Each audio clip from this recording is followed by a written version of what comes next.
Salam sejahtera kepada Dr. Tajul dan rekan-rekan sekalian. Nama saya Nancy Nasif, saya berasal dari Kuningan, Sabah. Saya merupakan pelajar semester 2 dari program ET41 ISMP Pendidikan Modern. Pada kesempatan kali ini, saya akan membentangkan pemahaman kritis saya berkenaan dengan KPS 3023 Sosiologi Pendidikan pada Minggu 1 dan Minggu 2.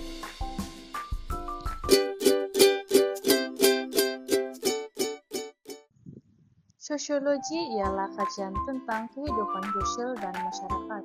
Sosiologi pendidikan pula mengkaji bagaimana faktor seperti keluarga, agama, politik, dan ekonomi mempengaruhi pendidikan.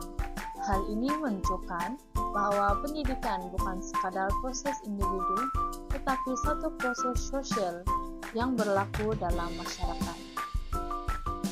Pembelajaran berlaku melalui interaksi guru, rekan, dan persekitaran. Selain itu, pembelajaran juga dipengaruhi oleh teknologi dan budaya. Dalam konteks ini, ada 3 persoalan yang penting. Yang pertama, siapa yang mendapat akses? Kedua, apa yang diajar dan mengapa? Dan ketiga, siapa yang mendapat manfaat daripada pendidikan tersebut?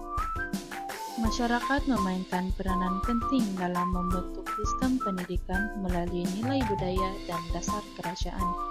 Pada masa yang sama, pendidikan turut membentuk masyarakat dari segi nilai perpaduan, mobiliti sosial, dan tenaga kerja. Terdapat 3 perspektif utama dalam sosiologi pendidikan. Pertama, fungsionalisme yang melihat pendidikan sebagai alat untuk mengekalkan kestabilan masyarakat melalui penyampaian nilai dan kemahiran. Kedua, teori konflik yang menekankan bahwa pendidikan boleh mewujudkan ketidaksamaan, seperti jurang antara pelajar bandar dan luar bandar. Ketiga, interaksionisme simbolik yang memberi fokus kepada interaksi harian. Contohnya, bagaimana persepsi guru boleh mempengaruhi pencapaian pelajar. Bagi guru, sosiologi pendidikan sangat penting karena ia membantu memahami bahwa pencapaian pelajar dipengaruhi oleh faktor sosial, bukan semata-mata kemampuan individu itu sendiri. Guru juga dapat mengelakkan bias, merancang pengajaran yang lebih inklusif, dan mewujudkan keadilan dalam bilik belajar. Kesimpulannya, pendidikan dan masyarakat saling mempengaruhi antara satu sama lain. Oleh itu, sebagai bakal guru, kita perlu berpikiran seperti seorang sosiologis agar dapat menjadi agen perubahan dalam sistem pendidikan.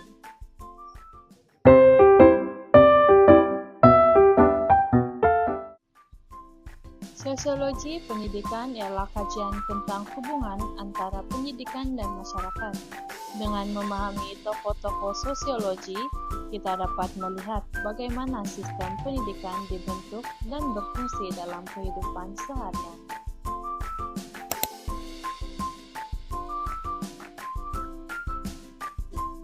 Auguste Comte ialah pengasas sosiologi dan percaya bahwa masyarakat boleh dikaji secara saintifik. Beliau juga melihat pendidikan sebagai alat untuk membentuk masyarakat yang lebih teratur. Emil Durkheim mengatakan pendidikan ialah proses sosialisasi moral, yaitu cara untuk menanam nilai dan membina perpaduan dalam masyarakat. Karl Marx berpendapat pendidikan sebenarnya mengekalkan jurang antara kaya dan miskin. Max Weber melihat pendidikan sebagai penentu status sosial, contohnya melalui sijil akademik. Pierre Bourdieu memperkenalkan konsep modal budaya, yaitu kelebihan yang dimiliki oleh pelajar dari keluarga berpendidikan.